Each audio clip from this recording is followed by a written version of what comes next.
ಜಿಲ್ಲಾ ಪ್ರಧಾನ ಕಾರ್ಯದರ್ಶಿ ನಮ್ಮ ಪ್ರಧಾನಮಂತ್ರಿ ವಿಶ್ವಕರ್ಮ ಯೋಜನೆಯಲ್ಲಿ ನಮ್ಮ ಕುಂಬಾರ ವಿಶೇಷವಾಗಿ ಟ್ರೈನಿಂಗ್ ಇತ್ತು. ಅದಕ್ಕೆ ಕುಂಬಾರ ಸಂಘಟನೆಗಳ ಎಲ್ಲ ಇಲ್ಲಿಯ ಪದಾಧಿಕಾರಿಗಳಿಗೆ ಇಲ್ಲಿಯ ಅಧಿಕಾರಿಗಳಿಗೆ ಎಲ್ಲರಿಗೂ ಧನ್ಯವಾದ ಅರ್ಪಿಸ್ತೀನಿ. ಇವತ್ತು ಬಂದಿದ್ದು ಟ್ರೈನಿಂಗ್ ಅಂತ ಬಂದಿದ್ದೀವಿ. ನಮ್ಮ ಸಮಾಜದ ಬಗ್ಗೆ ಮತ್ತು ಕುಂಬಾರಿಕೆ ಬಗ್ಗೆ ಸವಿಸ್ತರವಾಗಿ ಎಲ್ಲ ಅಧಿಕಾರಿಗಳಾಗಲಿ ಇದನ್ನು ಜನ ಆಗಲಿ ಹೇಳಿದರು. ಅದು ತುಂಬ ಒಳ್ಳೆಯ ಸಂದೇಶ. ಇಲ್ಲಿ ಬಂದು ಪ್ರಧಾನಮಂತ್ರಿ ವಿಶ್ವಕರ್ಮ ಟ್ರೈನಿಂಗಲ್ಲಿ ಹಾಜರಾಗಿದ್ದೀವಿ. ಇವತ್ತು ಮೊದಲೇ ನಮ್ಮದು ಎಲ್ಲ ಪದಾಧಿಕಾರಿ ಸುತ್ತಮುತ್ತ ಊರಿಂದ ನಮ್ಮ ಸಮಾಜ ಬಾಂಧವರು ಬಂದಿದ್ದಾರೆ. ಇದನ್ನು ಸದುಪಯೋಗ ಮಾಡ್ಬೋದು. 1,15,000 ಮತ್ತು 4,000 ರೂಪಾಯಿ ಟ್ರೈನಿಂಗ್ ಸಿಕ್ತು.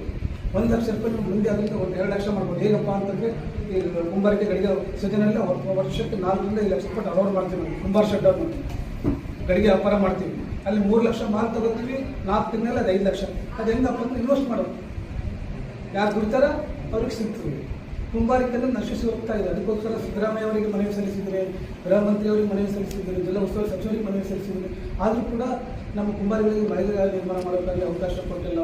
ಮತ್ತು ತುಂಬ ತೊಂದರೆ ಇದೆ. ಆ ರಸ್ತೆಯ ಪಕ್ಕದಲ್ಲಿ ವ್ಯಾಪಾರ ಮಾಡ್ತೀವಿ. ಅದರಿಂದ ಸಂಕ್ರಾಮಕ ರೋಗ ಉಂಟಾಗುತ್ತೆ. ಧೂಳಿಂದ ನಮಗೆ ಅಲರ್ಜಿ ಸ್ಟಾರ್ಟ್ ಆಗ್ತದೆ. ಸ್ಥಳೀಯ ಶಾಸಕರಿಗೆ ಕೂಡ ಗಮನ ತಂದಿದೆ. ಆದರೂ ಕೂಡ ಅವರು ಒಂದು ಒಳ್ಳೆ ಭರವಸೆ ಕೊಟ್ಟಿದ್ದಾರೆ, ಸ್ಪಂದಿಸ್ತಿರೋದು. ನೀವು ಮತ್ತೆ ಮ್ಯೂಚುವಲ್ ಫಂಡ್ ಬಗ್ಗೆ, ಇನ್ವೆಸ್ಟ್ ಬಗ್ಗೆ, ಸೇವಿಂಗ್ ಬಗ್ಗೆ ಈಗ ಯಾರೋ ಒಬ್ಬರು ಅಧಿಕಾರಿ ಹೇಳಿದರು. ಅದು ತುಂಬ ಅದ್ಭುತವಾಗಿದೆ.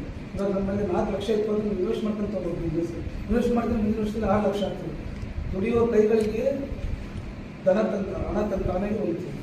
ಯಾರು ದುಡಿತಾರ ಅದಕ್ಕೆ ಡಬಲ್ ಮಾಡ್ಕೊಂಡು ಹೋಗ್ಬೋದು. ಸೇವಿಂಗ್ ಅಂದರೆ ದುರ್ಚಟಕ್ಕೆ ನಮ್ಮ ಸಮಾಜದ ಕುಡಿತಾರೆ, ಸಿಗರೇಟ್ ಸೇರ್ತಾರೆ. ಅದು ಕೂಡ ಕಮ್ಮಿ ಮಾಡಿದ್ರೆ ಅದು ಕೂಡ ಸೇವಿಂಗ್ ಆಗ್ತದೆ. ದುರ್ಚಟಗಳಿಂದ ಯಾರು ದೂರ ಇರ್ತಾರೆ ಅದು ಕೂಡ ಸೇವಿಂಗ್ ಆಗ್ತದೆ. ಮಾತಾಡೋಕ್ಕೆ ಅವಕಾಶವನ್ನು ಕೊಡ್ತಾರೆ ಎಲ್ಲ ಮುಖಂಡರಿಗೆ, ಪದಾಧಿಕಾರಿ ಧನ್ಯವಾದ.